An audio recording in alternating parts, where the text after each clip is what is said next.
सिर्फ हादसे नहीं,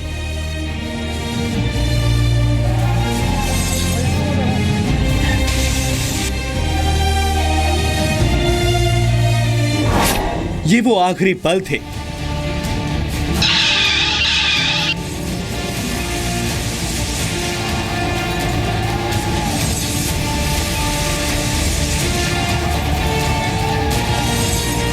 जब दिल्ली खुद दम तोड़ रही थी।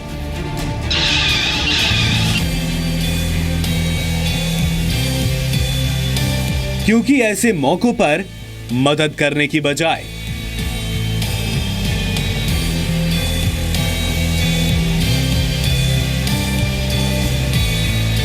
कातिल के साथ खड़ी हो जाती है दिल्ली।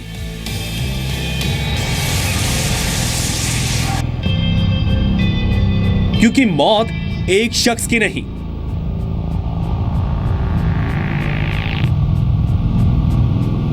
पूरी इंसानियत की होती है।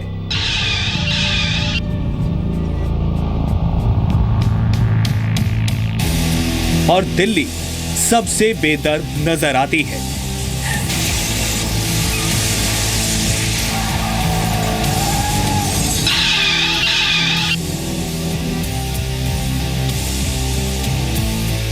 क्योंकि दिल्ली का हार्ट फेल हो गया है। जी हां, दिल्ली का एक बेदर्द चेहरा भी है। देश में हिट एंड रन के बहुत सारे मामले आपने देखे होंगे, सुने भी होंगे, लेकिन राजधानी दिल्ली में अब जो तस्वीर सामने आ रही है उसे देखकर सवाल उठता है कि क्या लोगों में इंसानियत बिल्कुल खत्म हो चुकी है। सड़क किनारे एक शख्स को एक ऑटो ने टक्कर मार दी और ऑटो वाला भाग गया। एक रिक्शा वाला रुका, वो भी उस आदमी को उठाने के लिए नहीं बल्कि उसका मोबाइल फोन उठाने के लिए, और टक्कर से घायल उस आदमी ने दम तोड़ दिया। क्या दिल्ली का हार्ट फेल हो गया है? जगह सुभाष नगर, वेस्ट दिल्ली। वक्त सुबह 5:40। क्या हुआ? इंसानियत की मौत। अगले कुछ मिनटों में आप अपनी टीवी स्क्रीन पर जो तस्वीरें देखेंगे उन्हें देखकर आपका दिल रो पड़ेगा। दिल्ली में रोजाना जैसी सुबह थी। सड़क किनारे एक शख्स चलता हुआ जा रहा है, तभी एक तेज रफ्तार टेम्पो अपना नियंत्रण खो देता है और इस शख्स को टक्कर मार देता है। टक्कर इतनी जोरदार थी कि यह शख्स उछलकर फुटपाथ के एक किनारे जा गिरता है। टेम्पो वाला उतरकर नीचे आता है, एक कदम लहूलुहान हुए इस शख्स की तरफ बढ़ाता है, लेकिन तभी उसे एहसास होता है कि यह टक्कर होते हुए किसी ने देखा नहीं है और वो मौके से आसानी से निकल सकता है। अब इस टेम्पो ड्राइवर की एक्टिंग देखिए। टेम्पो का गेट देखने के बहाने आगे तक आता है और फिर दूसरी तरफ से जाकर टेम्पो स्टार्ट कर चला जाता है। एक साइकिल सवार गुजरता है, गर्दन घुमाकर एक बार सड़क किनारे पड़े शख्स की तरफ देखता है, लेकिन रुककर मदद करने का कोई ख्याल उसके मन में भी नहीं आया। सवाल यही है, क्या मर गई है दिल्ली? क्या मर गई है दिल्ली की इंसानियत? क्या यही है दिल वालों की दिल्ली? ये तमाम सवाल दिल्ली वालों के लिए शायद बेमानी हो गए हैं, लेकिन इन तस्वीरों में आगे जो होने जा रहा है उसे देखने के लिए आप अपना कलेजा मजबूत कर लीजिए। सड़क किनारे बेसुध और लहूलुहान पड़े इस शख्स के बराबर से एक रिक्शा गुजरता है। रिक्शा रुकता है। लगता है शायद उस शख्स की मदद के लिए कोई आगे आया, लेकिन नहीं, वो व्यक्ति तो आगे बढ़ गया। वो लहूलुहान शख्स का मोबाइल उठाता है और निकल जाता है।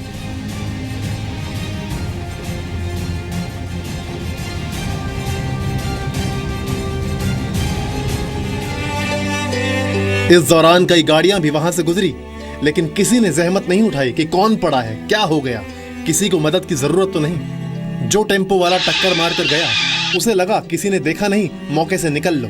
वो शायद मदद करता, कोशिश करता तो एक जान बच सकती थी, शायद एक परिवार उजड़ने से बच सकता था। मतिबुल नाम का यह शख्स सुबह घर लौट रहा था। घर में 3 बेटियां उसका इंतजार कर रही थी। वो दिन में ई रिक्शा चलाता था और रात में चौकीदारी करके अपने परिवार का पेट पालता था। मतिबुल की दुनिया उजाड़ने वालों को क्या सजा मिलनी चाहिए?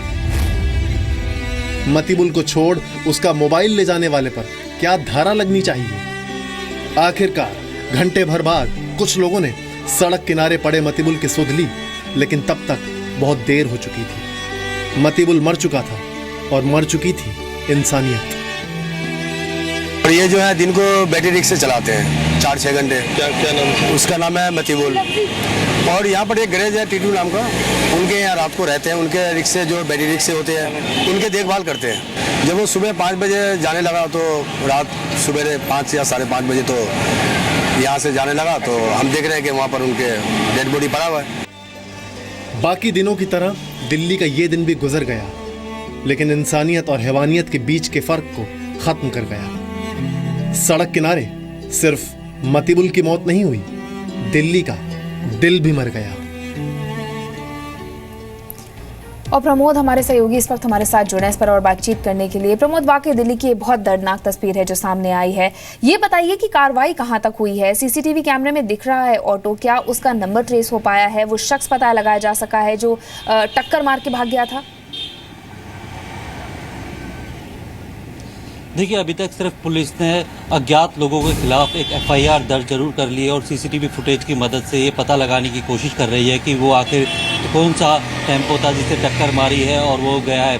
साथ ही साथ ये घटना है, इसमें कहेंगे कि जो मतिबुल है उसकी मौत के लिए जिम्मेदार वो सिर्फ ट्रक ऑटो वाला नहीं था, बल्कि वो तमाम लोग उसकी मौत के लिए जिम्मेदार थे जो तमाशबीन बने उसे देख के और वहाँ से गुजर गए थे। वो रिक्शा वाला जो उसका मोबाइल लेके चले गया था, क्योंकि 1 घंटे तक मतिबुल सड़क पर तड़पता रहा। इस बीच अगर कोई हिम्मत करता तो उसकी जान बचाई जा सकती थी। अगर किसी के अंदर हिम्मत नहीं थी कि वो इस मामले में पड़ता, वो एक पीसीआर कॉल कर सकता था तो मतिबुल की ज़िंदगी बच सकती थी। उसका पूरा घर परिवार जो कि वो पूरा उजड़ गया है वो बचाया जा सकता था। लेकिन जिस तरीके से असंवेदनशील हो गई थी दिल्ली वाले लोग, कहते हैं कि दिल वालों की ये दिल्ली है, लेकिन लगता है कि अब दिल्ली वालों के सीने में दिल ही नहीं है। जिस तरीके से 1 घंटे तक वो मदद के लिए तड़पता रहा और वहाँ पर तमाशबीन उसे देख के आगे बढ़ जाते। किसी ने ये नहीं सोचा कि वो मतिबुल की जगह उसके परिवार का कोई सदस्य इस तरीके का पड़ा होता तो क्या होता।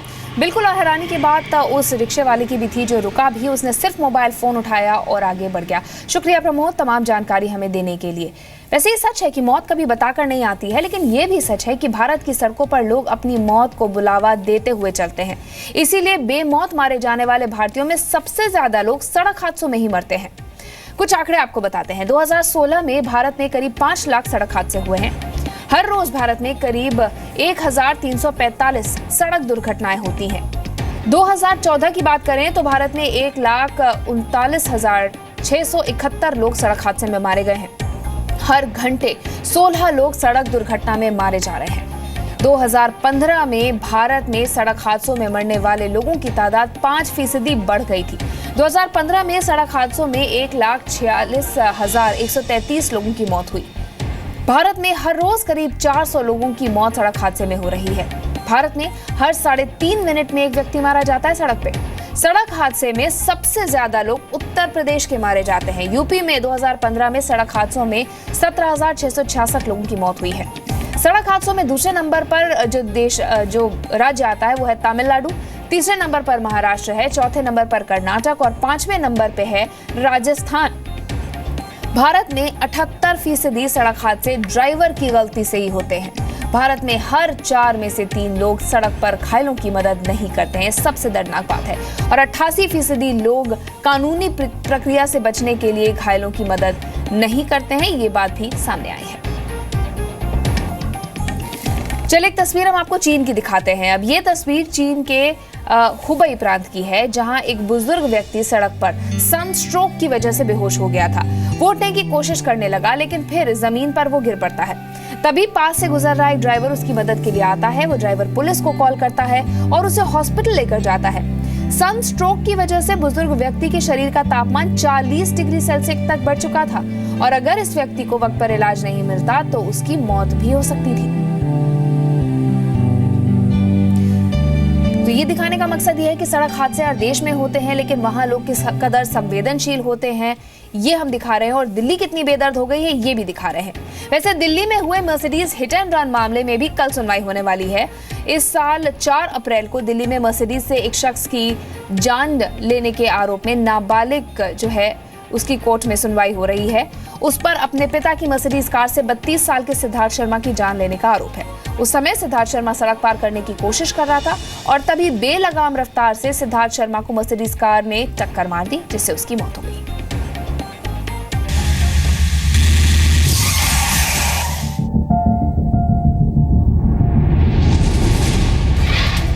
33 साल के बिजनेस कंसल्टेंट सिद्धार्थ शर्मा 4 अप्रैल 2016 की रात को इसी जेब्रा क्रॉसिंग को पार कर रहे थे। तभी 100 किलोमीटर प्रति घंटे की रफ्तार से आती इस मर्सिडीज ने उन्हें कुचल दिया। ये महज एक मामूली सड़क दुर्घटना नहीं थी, क्योंकि मर्सिडीज एक 17 साल का नाबालिग बच्चा चला रहा था और साथ में उसके दोस्त भी थे।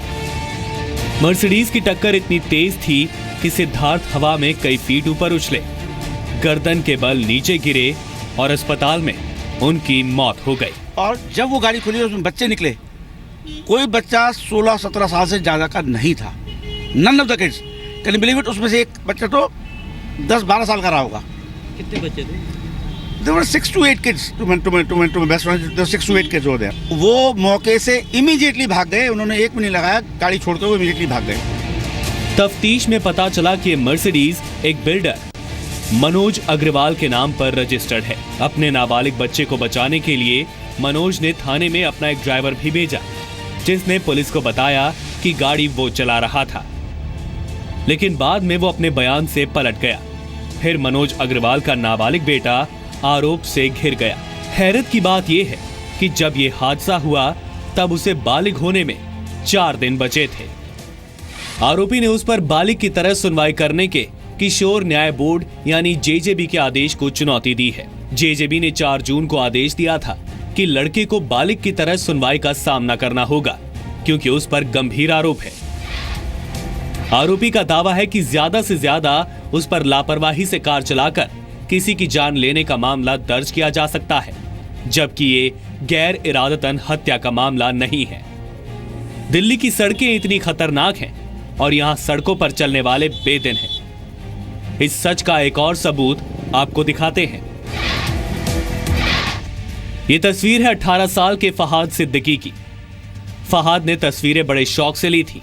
फहाद आज इस दुनिया में नहीं है और अब इन्हीं तस्वीरों को देखकर उसकी मां अपने बेटे की याद में बस रोती रहती है। फहाद की मौत भी 4 अप्रैल 2016 को हुई थी। स्कूटर पर एक शादी से लौटते वक्त इस डंपर ने फहाद को अपनी चपेट में ले लिया। हादसा लाजपत नगर फ्लाईओवर के नीचे हुआ था। डंपर फहाद को 9 किलोमीटर तक घसीटता हुआ ले गया। दोस्तों ने डंपर की खिड़की पर चढ़कर उसे रुकवाने की कोशिश की तो क्लीनर ने रॉड से उन पर हमला कर दिया। हालांकि तब तक फहाद की मौत हो चुकी थी। बाद में पुलिस को खबर मिली तो कई किलोमीटर पीछा करने के बाद डंपर रुकवाया गया। ड्राइवर और क्लीनर गिरफ्तार हुए। सवाल है कि आखिर हादसों के बाद दिल्ली पत्थर क्यों बन जाती है? क्योंकि सही वक्त पर अगर इलाज मिले तो घायल की जान बचाई जा सकती है। लेकिन इस शहर में तो हर कोई रफ्तार के जुनून में डूबा हुआ है और यहां सड़क पर लोग तड़पते हुए दम तोड़ देते हैं। ब्यूरो रिपोर्ट, जी मीडिया।